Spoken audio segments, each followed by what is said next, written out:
Welcome to the Empowering Choices Parenting Podcast. My name is Joshua. I'm Erik. Hi, I'm Lucas. Erik and Lucas are licensed professional counselors. We have created an online community with a website and an app full of parenting resources and courses. Most importantly, all of this is centered around a private community where you can share your struggles with us and others. If you are interested in joining, please check out our website at empoweringchoices.community or search for our app in the App Store by searching Empowering Choices. For a small monthly fee, you receive everything I talked about and you help support the show. Plus, every time someone purchases a membership, we gift a membership on your behalf to someone who otherwise could not afford it. All right, now on with today's show. And today we are talking about children's brain development. Story time with Erik. Story time with Erik. Let's hear a story. Yeah, I think I have one here that fits pretty good into what we were talking about in a previous podcast. Does it have pictures? Well, it does, but since we're not in the filming studio yet, it'll only have the pictures that you guys can see. You have to make them up in your mind. Yes, you're going to have to use your imagination. We'll see how good of a descriptor I am for these things. But this is a story that highlights non-future thinking. So it revolved around a time of many times when I got myself in trouble in childhood. Do you remember what this one was for? I have thought so much about that. I'm like, why was I in trouble? And I'm like, that part never sticks. It's like it didn't matter. I was just It was one of many occurrences. Yes. No.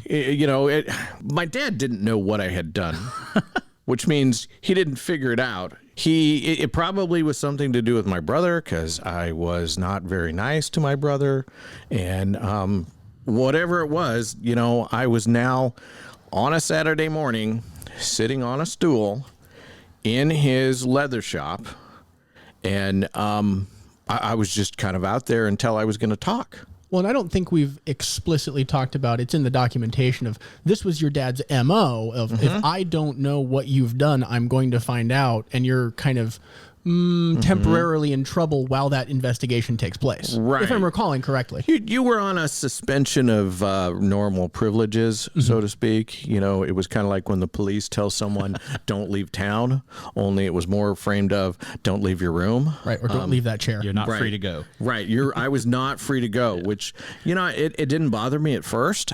The music did, because he had it right there next to me on a shelf, and his taste in music was much different than mine. I was more into Rat, and I was more into Quiet Riot, Scorpions, Duran Duran. He was more into Culture Club. And those didn't jive. Oh my gosh, yeah, Culture Club and Sade, and a variety of that genre. And so that right there was the beginning punishment. Ah. Yeah. Okay. Which I wonder if in his mind he knew that. Yes. Okay. Yeah. Yeah. He knew that I favored other things, and he knew that his was going to be played. And so I'm out there sitting on the stool, and I'm like, okay, this is not that big a deal. Hey, I can make the best of this. He happened to have two people who worked with him and for him.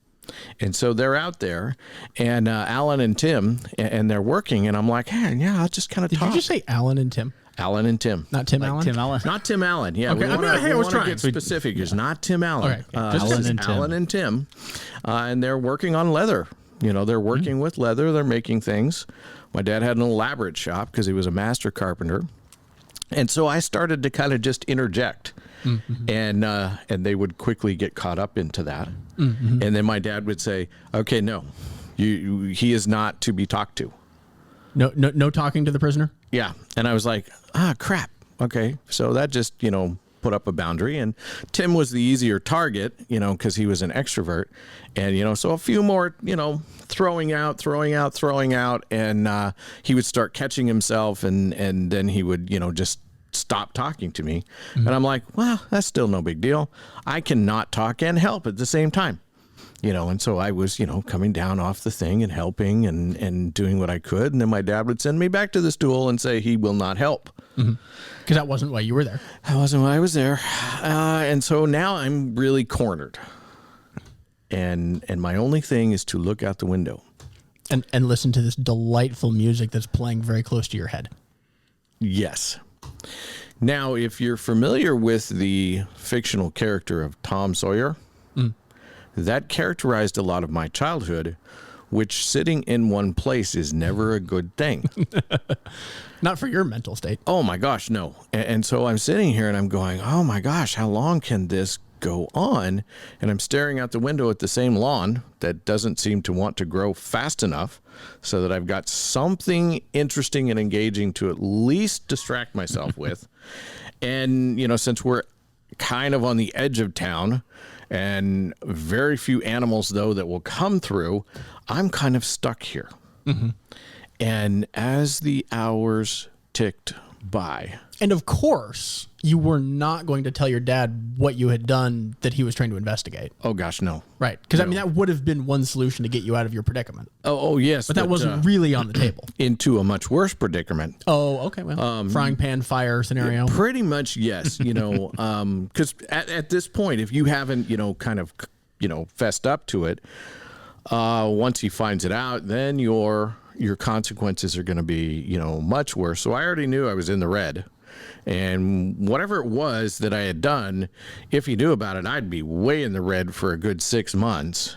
Woo. And you're not kidding. Wow. You've told me some of the things your parents have done. Like, you got grounded, for an entire summer, I think? I did. Which is actually that's a long time. understandably less than 6 months, but Yeah. I did a 30-day grounding in my room Oh. during the school year, during the winter. And then, you know, long story short, we'll tell that story some other time, decided to mouth off and get another 30 days. because you could do the 30 days standing on your head. Yeah, I think I've told this story to you. No. Yeah. And your dad said, oh, really? Yeah. And so, yeah, I got I have had some consequences as a child.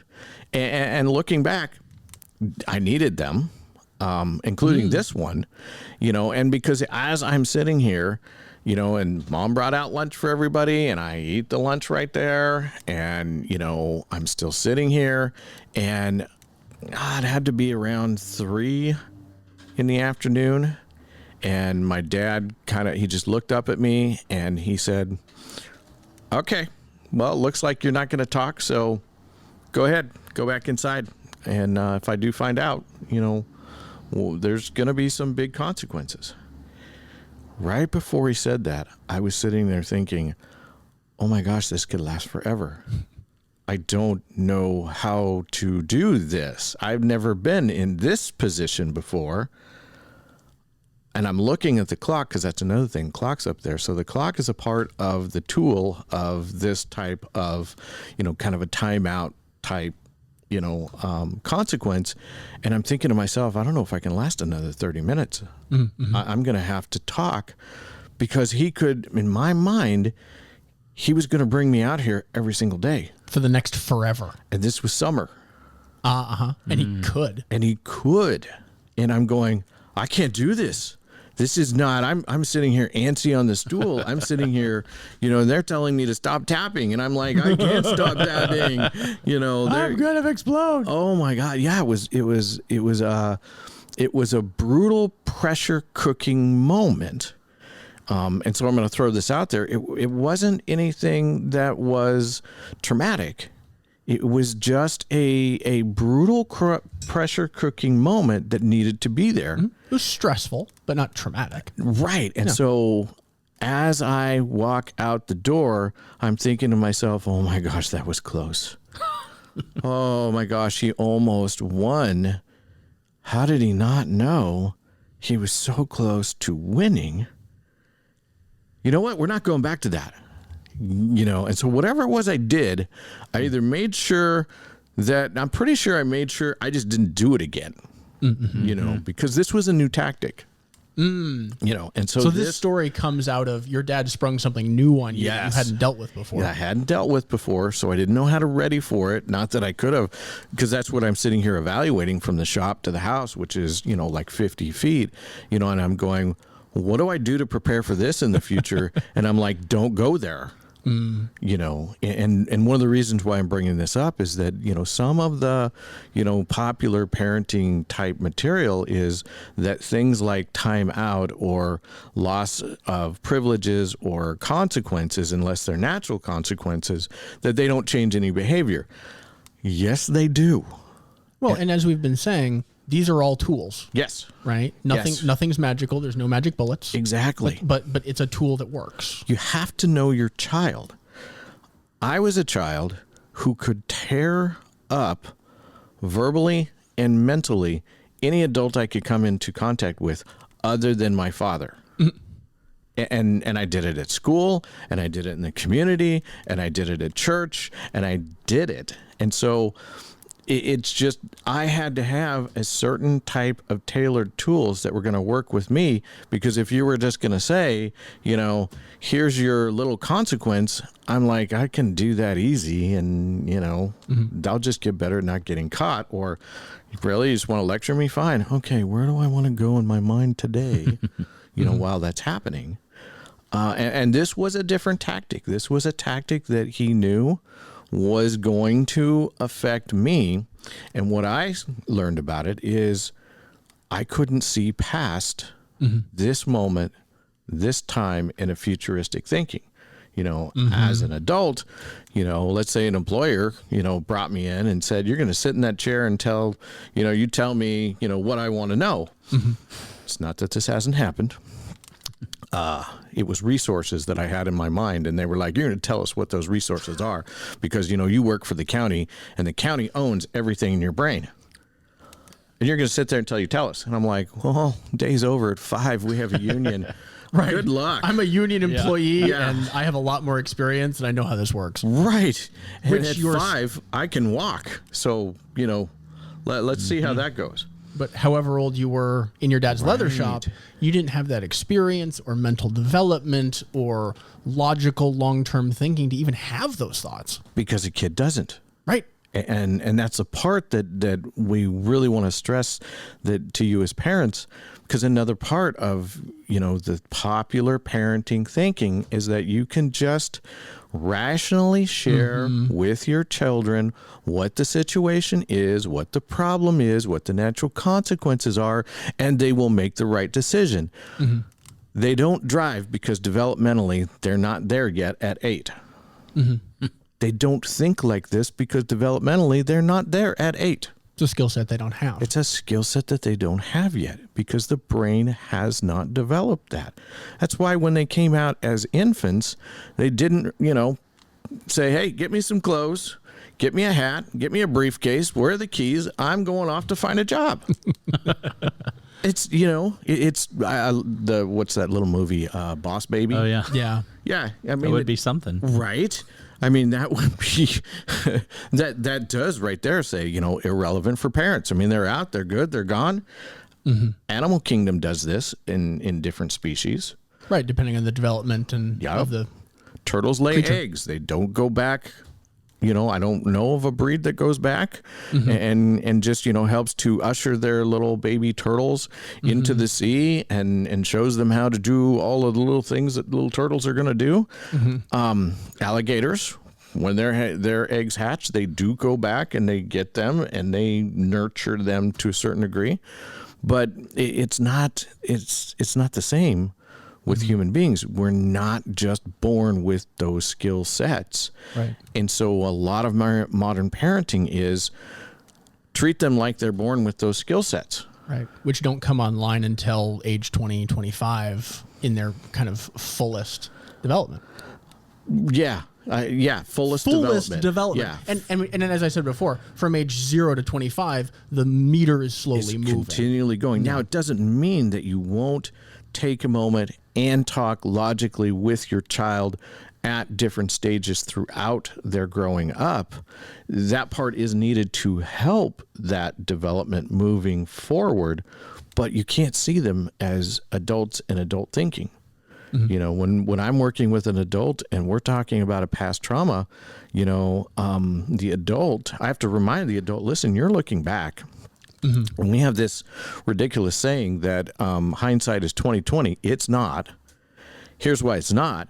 you're looking at it through adult processing thinking, which means you're forgetting about how you processed and thought in that moment as a child, which means it's not a 20/20 hindsight because you're looking at it from a completely different perspective and forgetting the perspective of that moment at that time. I think, I mean, the phrase is intended to be like you can look back at things and see them more clearly.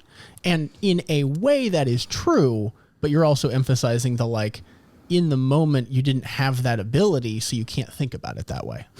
And I hear what you're saying. Yeah. I still contest that because if I begin to say, what are the perspectives of this or from this or from this, suddenly people go, oh my gosh, I completely forgot about that. Mm-hmm. And so looking back is a vision and a way of processing, but it's not clearer. It's just another. Okay. And so I would say, hey, how do we combine them? Sure.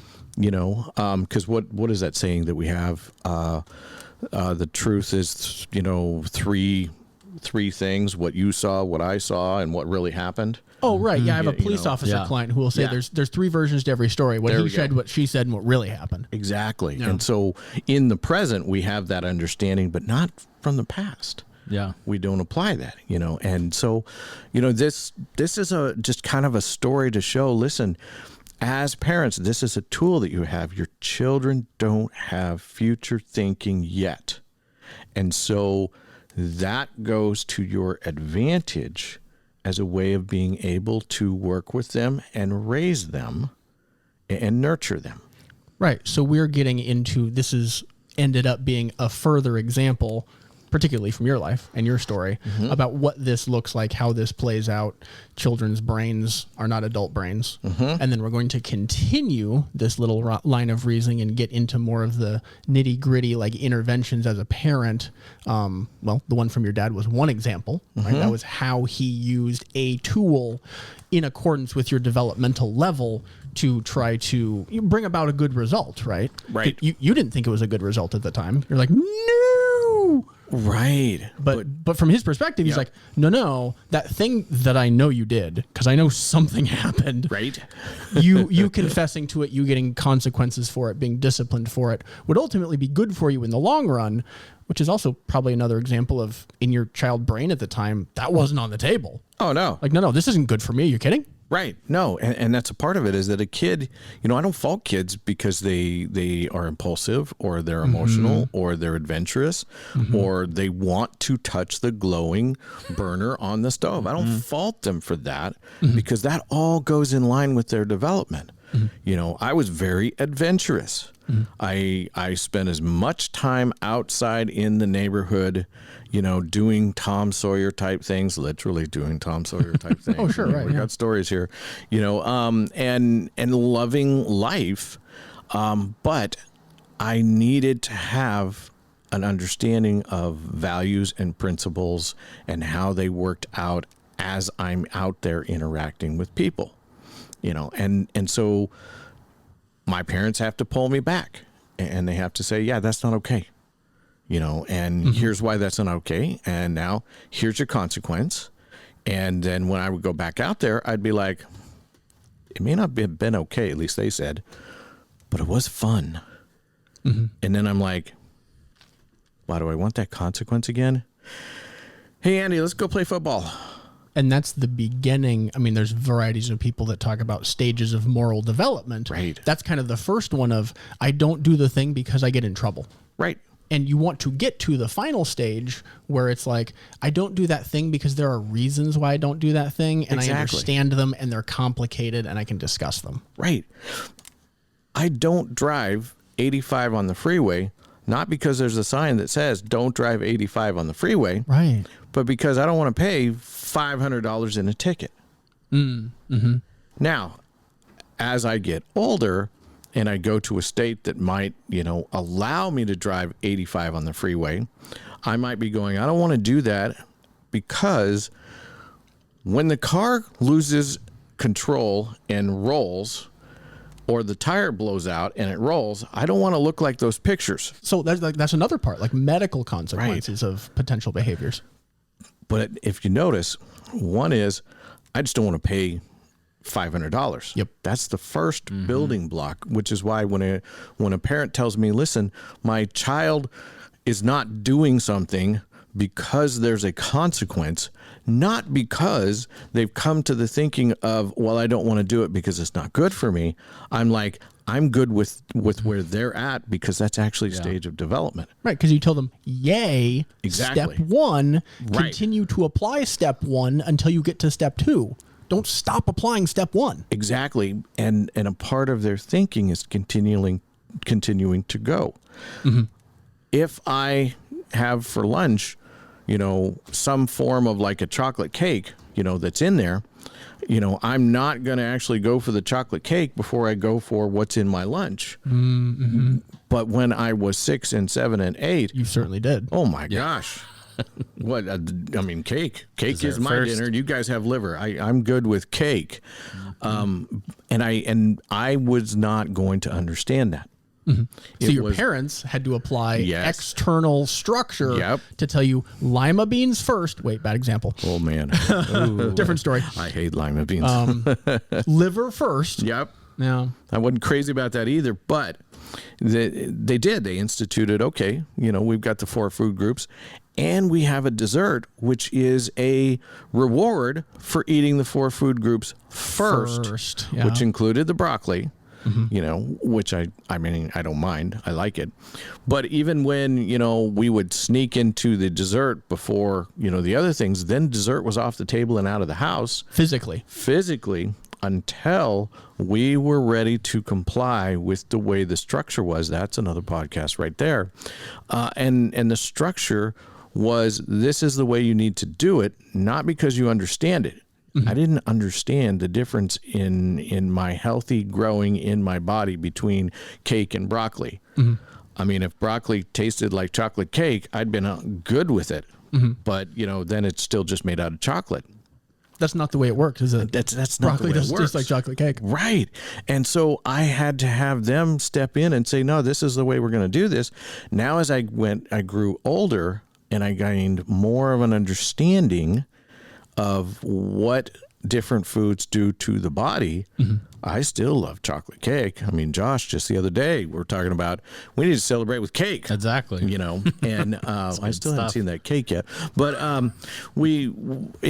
but I have a better understanding as to what other things need to be there and what the balance is.